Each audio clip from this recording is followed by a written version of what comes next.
¿Qué tal? ¿Cómo están? Buenas noches, bienvenidos. Esto es Decisión Libre 2023. Como siempre, es un gusto acompañarle en este espacio de entrevistas sobre elecciones de Prensa Libre y Guatevisión. Y esta noche continuamos con las entrevistas a candidatos a la presidencia de la República. Hoy nos acompaña en el estudio el doctor Francisco Arredondo. Él es candidato a la presidencia por el partido Creo. Buenas noches, doctor. Bienvenido a Decisión Libre 2023. Muchísimas gracias por esta invitación y por esta oportunidad de llegar a su auditorio en una forma que va a poder ayudar al ciudadano a hacer esa decisión libre, que es el título de este programa. Muchísimas gracias. Gracias, doctor. Bienvenido. Y para realizar esta entrevista nos acompaña el periodista Antonio Barrios. Él es jefe de redacción de Prensa Libre y Guatevisión. Buenas noches, Antonio. Bienvenido. Buenas noches, Alejandra. Buenas noches, doctora Arredondo. Bienvenido a Guatevisión y a Prensa Libre. Bien, iniciamos rápidamente, doctor, con la primera pregunta. ¿Qué diferencia hay de sus participaciones anteriores en elecciones con la actual? Bueno, si vamos a hablar realmente en sí de lo que es la campaña, hay una gran diferencia. Antes las campañas eran largas, principalmente eran de tierra y obviamente se viajaba muchísimo más al interior. En la actualidad, 20 años después, hay mucha campaña a través de las redes sociales, a través de los medios de difusión. Es mucho más corta la campaña porque ahora son 3 meses. Nosotros respetamos totalmente ese periodo en que la ley lo indica y así lo hicimos. Entonces yo diría que la principal diferencia está relacionada con el tiempo de duración de la campaña. Algo muy positivo que yo veo también es las regulaciones que existen en el área financiera, porque actualmente para todos los que hacemos campañas honestas y transparentes, los fondos están muy fiscalizados, los cuales a mí me parece excelente. Pero en su caso como candidato, ¿cómo ha cambiado su visión política de hace unos años para la campaña actual? Bueno, mi visión política, le diría yo que hace 20 años cuando participamos, lo hicimos por el mismo motivo que hoy estamos participando, porque queríamos hacer cambios en Guatemala, contribuir a que este fuera un mejor país. No participé electoralmente por 20 años y ahora sí tomé la decisión porque desafortunadamente encuentro que este país, a pesar de ser un país maravilloso, tener unas grandes bendiciones, tener mucha riqueza y tener excelentes guatemaltecos, sigue en la cola del mundo cuando hablamos de pobreza, cuando hablamos de educación, cuando hablamos de falta de salud, cuando hablamos de desnutrición. A mí como candidato lo que me vuelve a llamar a la participación es el hecho de que no veo que haya nuevas personas, sino que se está repitiendo el esquema de muchos que han participado por años y que por años han tenido la oportunidad de hacer cambios y no los han hecho. ¿Y cree que esta es la definitiva, doctor? ¿Que esta? ¿Es la definitiva esta elección? Bueno, yo creo que todas las oportunidades son definitivas. Cada 4 años en nuestro proceso democrático somos convocados a la urna y tenemos la oportunidad de cambiar la historia, pero hemos fallado por los últimos años y no hemos logrado hacer los cambios fundamentales. Creo que debería de ser la definitiva y espero que la sea, pero ese es un proceso democrático que se va a repetir permanentemente y tenemos que desarrollar políticas de Estado para evitar que de repente 4 años hace una política y 4 años la cambia totalmente y el país no tiene un rumbo. Nosotros visualizamos esto con una visión de nación a largo plazo y ojalá que fuera la definitiva para que pudiéramos dejar puesta los cimientos de un país que tiene una visión de veras de nación. Doctor, ¿y cómo calificaría este proceso electoral? Ya nos habló de una campaña corta, muy fiscalizada, pero también ha sido un proceso con bastante turbulencia. ¿Qué sensación le está dejando hasta el momento? Bueno, esta campaña electoral ha sido totalmente atípica en alguna forma, más atípica que siempre, porque la política guatemalteca diríamos que siempre ha sido bastante azarosa, pero en este proceso en particular ha sido mucho mayor. Primero, hay más candidatos. En la última elección creo que eran 19, ahora somos 23 o 24. Y luego pues hemos visto que en una campaña muy corta ha habido muchos candidatos que han ido quedando fuera por diferentes circunstancias. El guatemalteco siempre ha sido un poco miedoso, escéptico, frustrado, ya no cree en los políticos. Yo afortunadamente no soy político, yo soy un ciudadano que me metí a participar.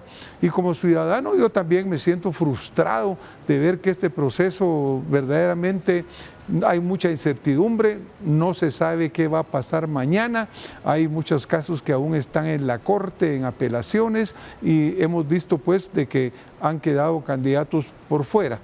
¿Qué le diría yo? Ha sido un proceso bastante inquietante para el ciudadano. Han habido sombras de fraude electoral, suenan por las redes sociales constantemente y que miren, va a haber fraude, va a haber allá. Yo siempre les digo, miren, confiemos en las instituciones, tenemos que tener un proceso democrático y exigirle a las instituciones que cumplan, que hagan las cosas bien.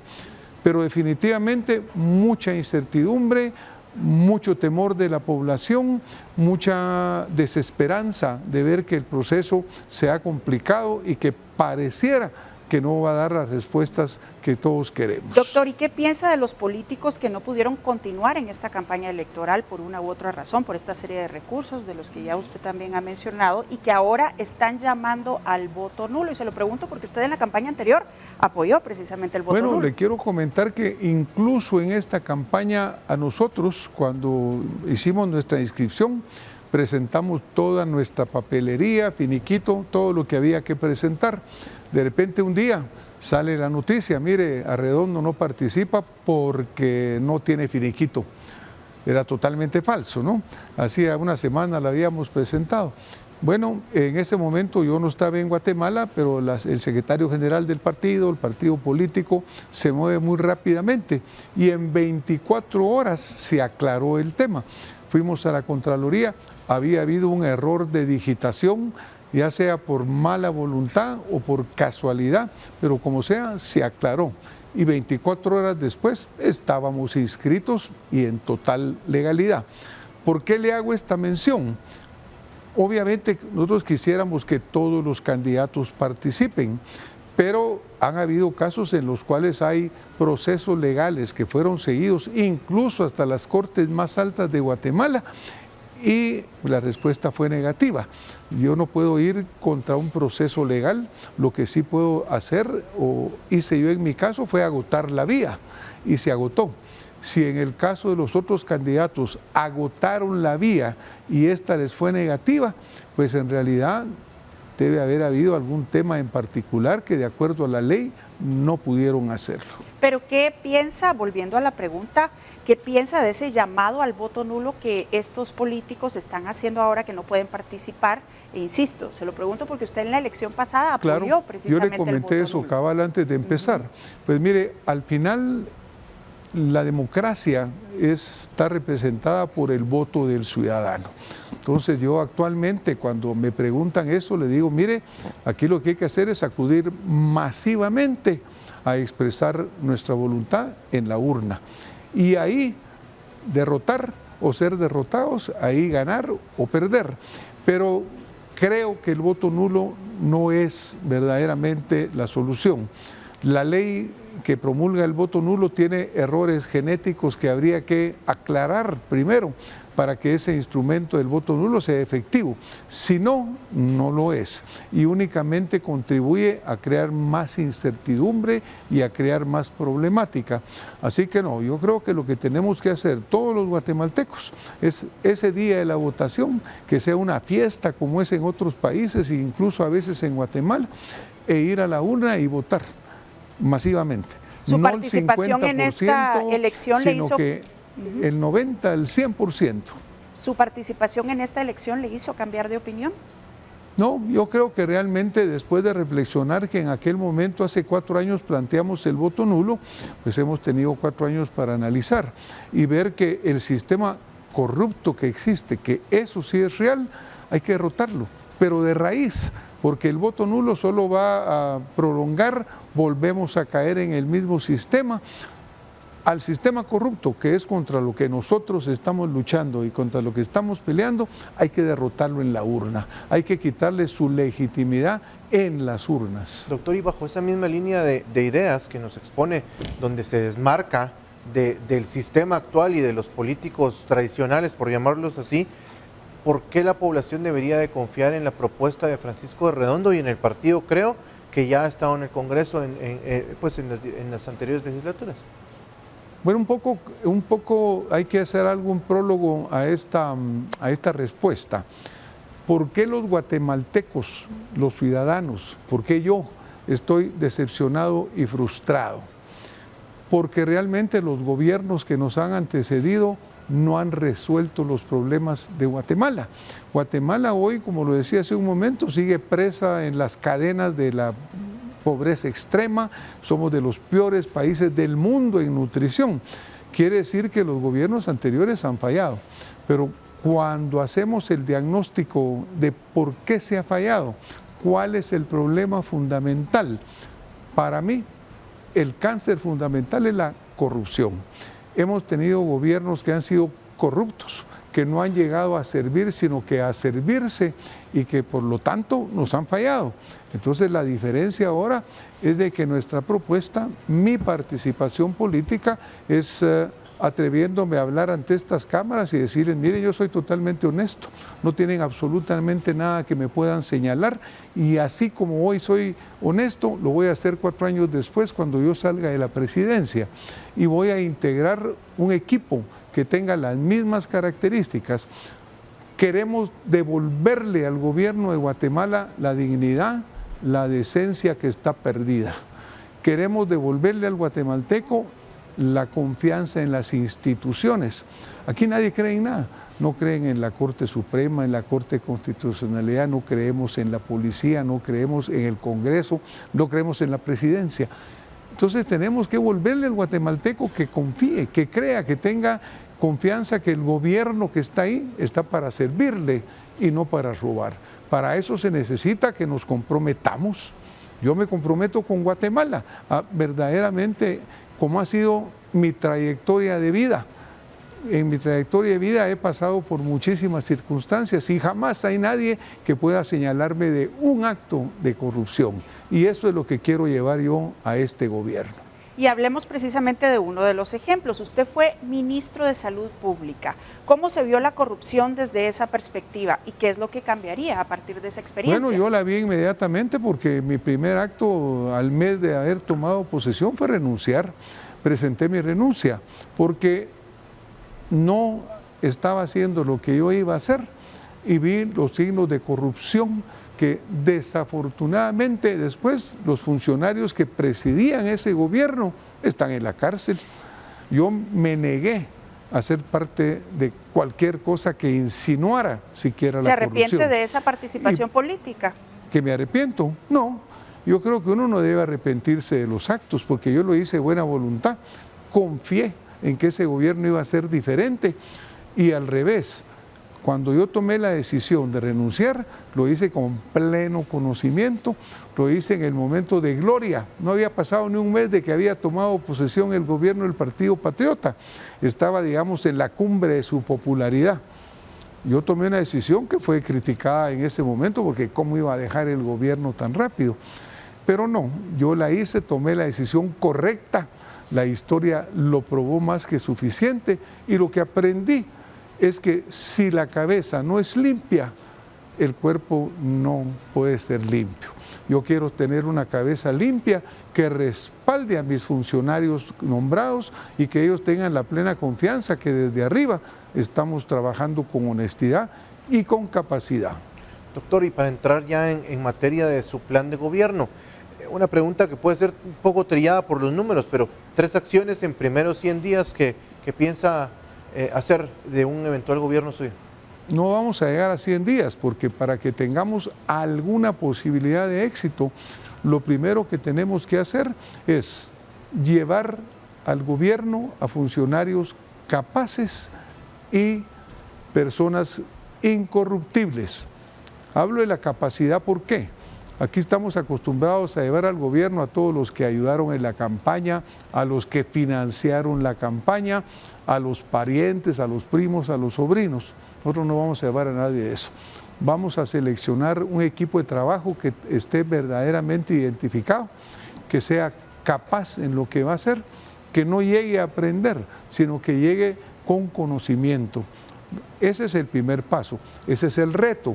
Integrar a un equipo que verdaderamente tenga 1.500 gentes por lo menos que se comprometan con Guatemala a llegar a servir. Ese es el primer paso. Si yo no soy capaz de integrar ese equipo, y yo estoy seguro que lo vamos a poder lograr, en Guatemala hay muchísima gente honesta y capaz que no se atreven a participar, que no quieren hacerlo porque la política es sucia y no se quieren ensuciar. Pero vamos a garantizarles que vamos a trabajar bien. ¿Qué aprendí cuando pasé en ese gobierno del Partido Patriota? Que yo, una persona honesta y capaz, no pude trabajar porque mis jefes en esa jerarquía no eran correctos y no eran honestos. Eso aprendí. Pero si yo soy honesto, sí puedo inspirar a mi equipo, sí lo puedo liderar a mi equipo a que todos lo seamos. Entonces, el primer paso fundamental desde el primer día es la integración de ese equipo.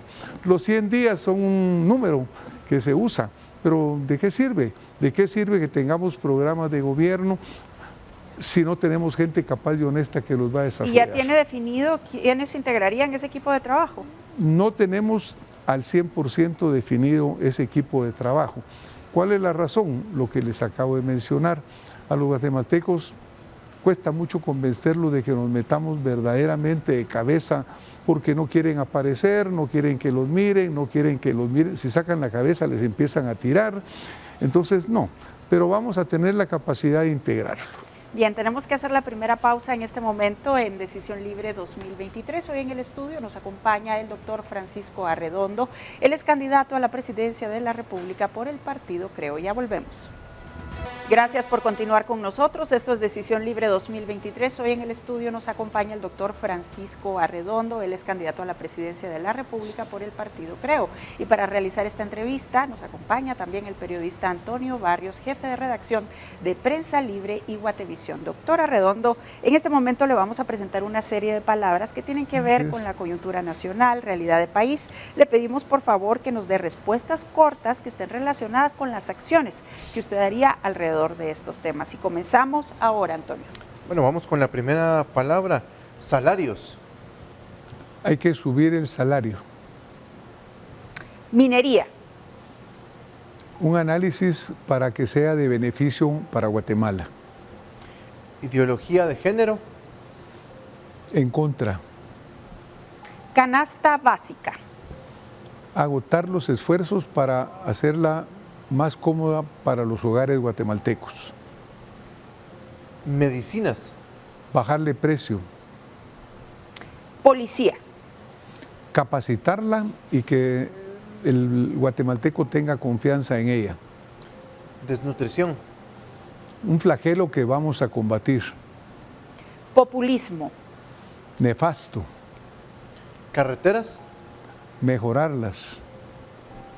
Pueblos indígenas. En Guatemala somos una sola nación. Pena de muerte. Aplicar la ley. Corrupción. Combate a muerte. Ahí vamos a aplicar la pena de muerte. Narcotráfico. Combatirlo de frente. Migración. Apoyo a los migrantes. Congreso. Debe mejorar. Libertad de expresión. Fundamental. Codeca. La ley debe imponerse. Constitución política. Nuestra línea de trabajo. Tribunal Supremo Electoral. Debe mejorar. Maestros. Piedra fundamental para la educación. Sector privado. Generador de empleo, generador de oportunidades. Juventud. El futuro de Guatemala. La última, mujeres. igualdad de oportunidades. Doctor, desde su experiencia, ¿cómo se logra en un país como Guatemala y con el sistema que conocemos bajar el precio de las medicinas? Es algo que golpea mucho a los guatemaltecos, el precio de la medicina en Guatemala. Ya se ha repetido mucho en todos lados que se dice, mire, es más barata en El Salvador, en México, en Honduras, es una realidad. Es más barata en Francia que en Guatemala. ¿Cómo rebajamos el precio de la medicina? Primero, tenemos que revisar a fondo cuáles son los impuestos que están aplicando y que están subiendo el precio del mismo medicamento en Guatemala comparado con México. Por ejemplo, se habla mucho de reducir el IVA, pero si el IVA no se usa correctamente, solo va a beneficiar a quien la vende y verdaderamente no va a llegarle al consumidor. Entonces, no necesariamente es una solución. Pero, por ejemplo, los genéricos de buena calidad. El genérico se usa mundialmente, está aprobado mundialmente, pero en Guatemala existen muchas barreras para que entre en una forma fácil. Nosotros debíamos de buscar y los genéricos que estuvieran aprobados y reconocidos por, digamos, el FDA de Estados Unidos, por la Unión Europea y por entidades internacionales de primera calidad, y las que ellos hubieran ya aprobado después de haber pasado estas regulaciones y de haber pasado los requerimientos, deberían entrar libremente en Guatemala. ¿Esa sería su propuesta entonces para bajarle el precio a las medicinas? Esa es una. ¿Sí? Genéricos, revisar los impuestos que se le están aplicando. ¿Y cuánto tiempo tomaría eso, doctor? ¿En cuánto tiempo el guatemalteco podría percibir una baja? Bueno, en el precio la de las revisión abrir los genéricos es casi inmediato, y también la revisión de qué aranceles ponerle o quitarle también puede ser inmediato. Para eso necesitamos trabajar de la mano Congreso y Ejecutivo, porque los aranceles no los rebaja el Ejecutivo. ¿Y qué pasa si en el Congreso no se ponen de acuerdo para ello? Bueno, habrá que negociar con ellos, exponerle ante el guatemalteco, que el guatemalteco los presione para que esto sea una realidad. Ellos también son guatemaltecos, ellos también son sujetos de ese precio tan alto. Entonces yo creo que lo que ha faltado ha sido voluntad política y capacidad de gestión, pero que nos tiene que bajar ese precio, definitivamente lo vamos a hacer. Doctor, entre sus respuestas nos habló sobre los salarios, sobre subirlos, cuál es el plan y la propuesta económica en sí para mejorar ese tema. Y agrego una pregunta, para generar empleo también, que es una de las grandes necesidades de la población. La única forma de generar riqueza es generando empleo, es trayendo inversión extranjera, nacional, y fomentando que hayan más plazas de trabajo. Ahora tenemos que tener una transformación verdaderamente en nuestros procesos industriales y procesos comerciales. ¿Por qué?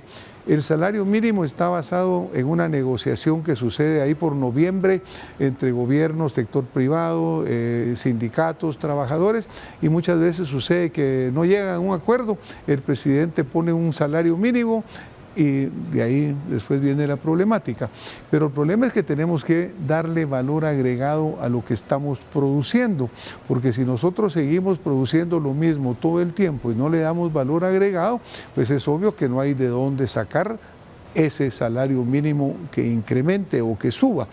Tenemos que abrir el trabajo parcial, por ejemplo, que ha sido uno de los temas que ha costado que se implemente para que la gente pueda trabajar tiempo parcial, como se hace en Estados Unidos y en otros países del mundo, incluso tener 2 o 3 oportunidades de empleo. Pero la forma es generando más riqueza, generando más empleos, agregándole valor a los productos que estamos haciendo.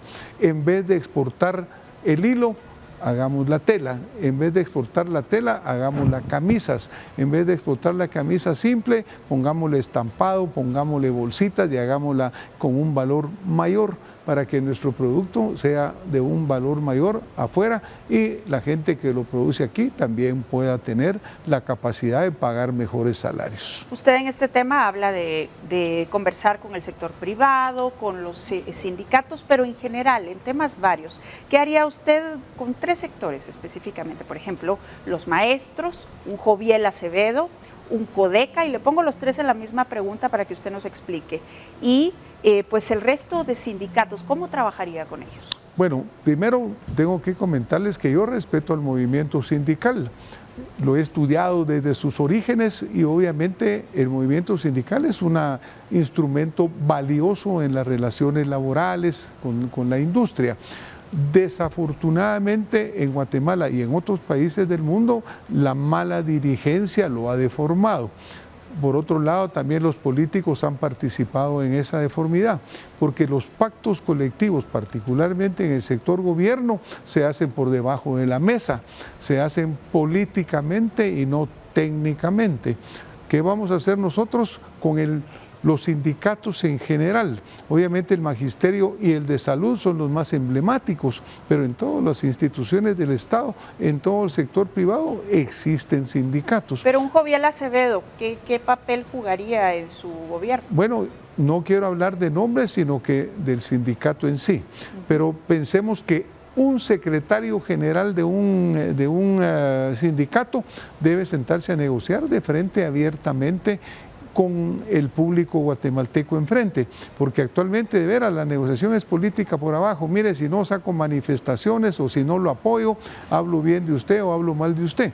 La solución es enfrentarlos, hablarles con la verdad de frente, aún invitarlos a Decisión Libre, a Guatevisión, y decirle: mire, siéntese allá, señor secretario general del sindicato, y enfrente de todos los guatemaltecos ponga sus puntos de vista y nosotros ponemos los nuestros y discutámoslos abiertamente. Y de organizaciones como CODECA y el bloqueo de carreteras, ¿qué piensa y cómo lo manejaría en su gestión? Todo lo que esté en contra de la ley no puede aceptarse. Si CODECA roba la luz, que es el señalamiento que se hace, eso debe ser castigado y no debe ser permitido. Los bloqueos de las carreteras, si no tienen una autorización legal, no pueden permitirse. La fuerza pública tiene el derecho, tiene la capacidad de verdaderamente quitar esos bloqueos. ¿Qué vamos a hacer? Cumplir con la ley.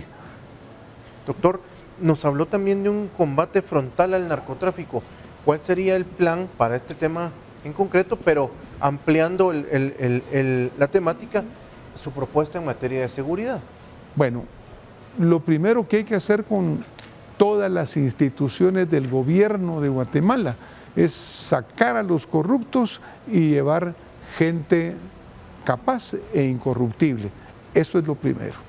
Uno no puede pensar que llevar a un corrupto y por decirle que se porte bien va a suceder. El que es corrupto va a volver a ser corrupto. Entonces el primero es llevar funcionarios correctos a dirigir las instituciones. En el caso del narcotráfico es un problema muy serio de seguridad que no es de solo Guatemala. Guatemala resulta siendo un puente, aunque actualmente ya se dice que se está produciendo en Guatemala también, o se está poniéndole valor agregado a la droga y produciendo químicos para trasladarlos. Pero si las autoridades que están al frente de la lucha contra la corrupción, de la Policía Nacional, del Ejército, de todas las instituciones que tienen que ver con ese combate, son corruptos, ellos van a permitir, ellos van a ser parte del negocio. Entonces tenemos que quitar a esa gente corrupta y poner a gente que se atreva verdaderamente a combatirla. ¿Y qué piensa del sistema de justicia del país, doctor? Igual, el sistema de justicia, nosotros vivimos en un Estado de Derecho. Como presidente del Ejecutivo, yo no tengo ninguna función en cuanto a lo que es o ninguna supeditación con el organismo judicial.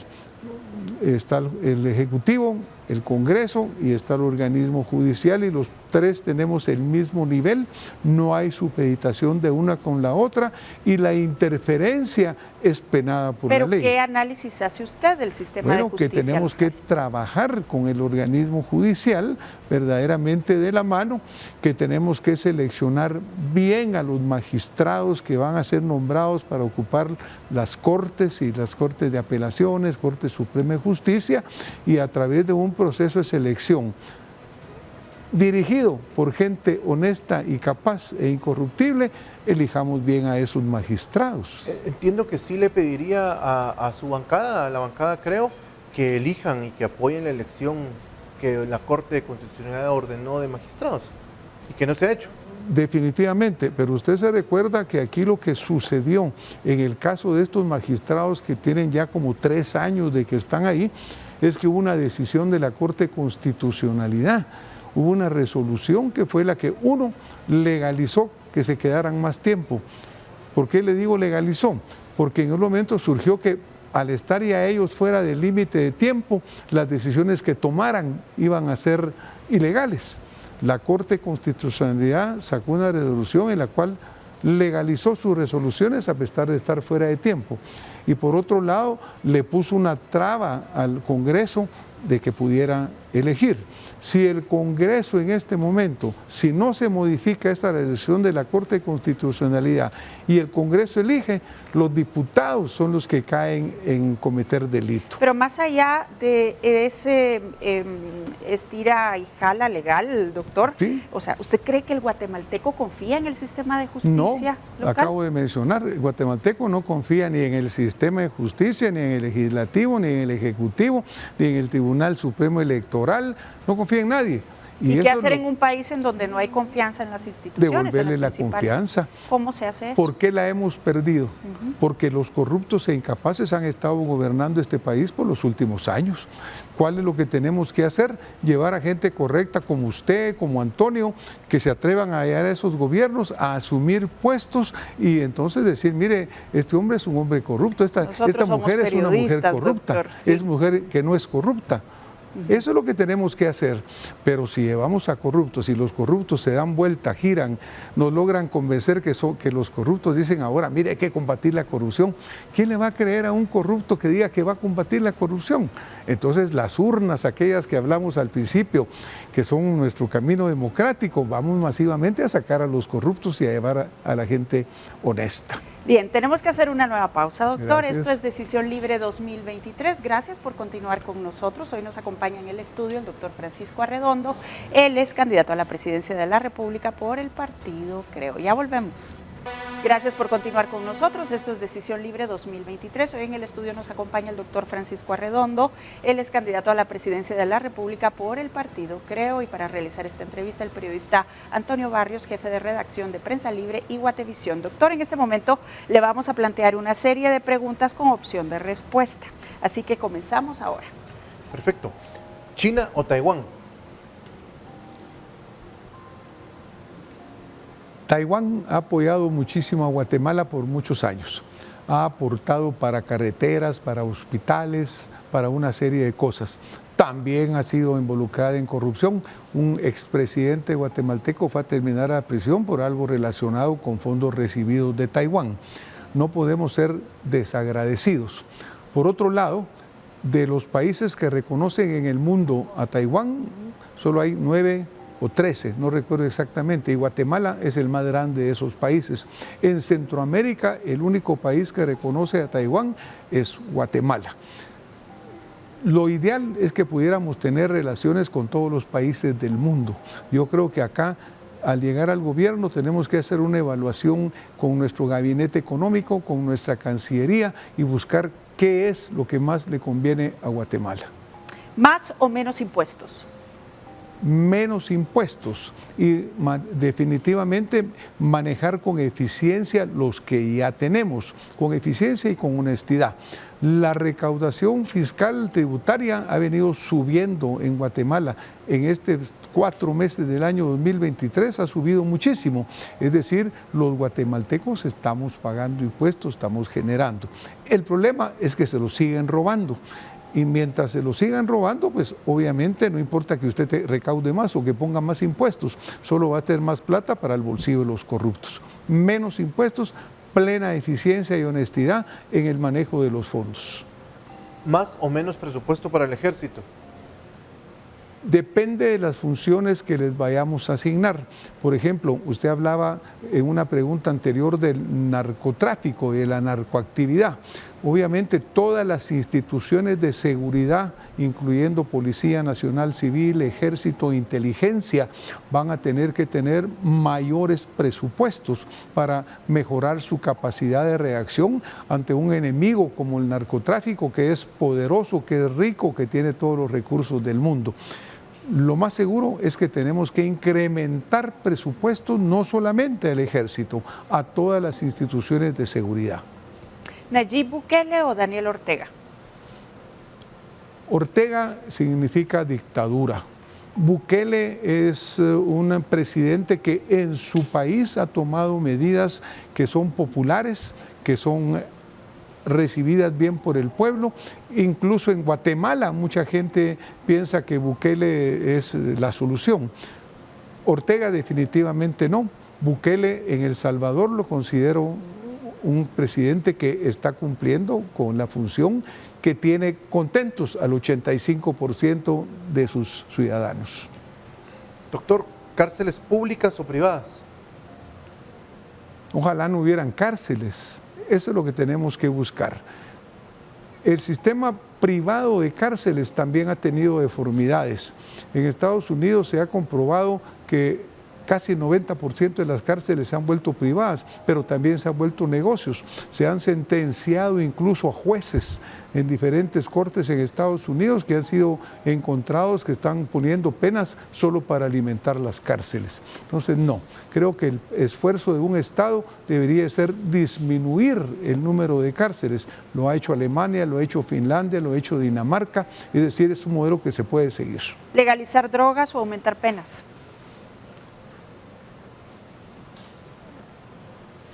Es una legislación complicada.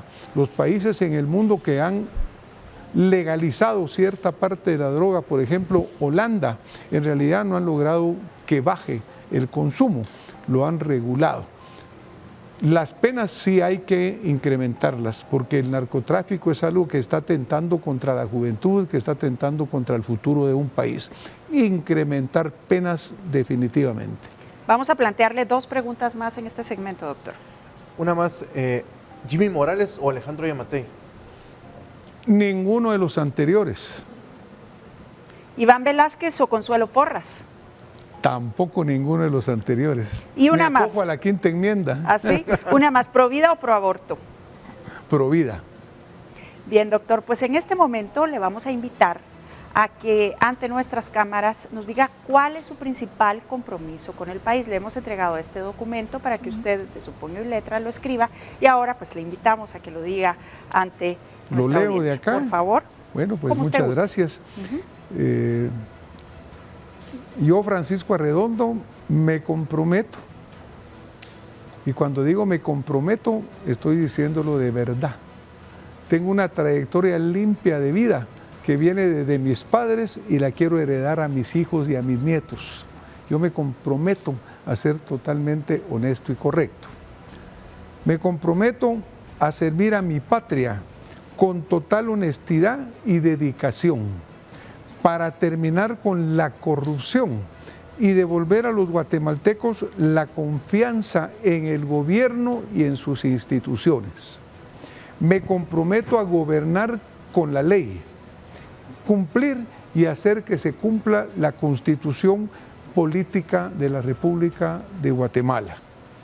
Presidir un organismo ejecutivo eficiente que sirva a los ciudadanos para que se pueda volver a que Guatemala sea próspera y exista bienestar para todos.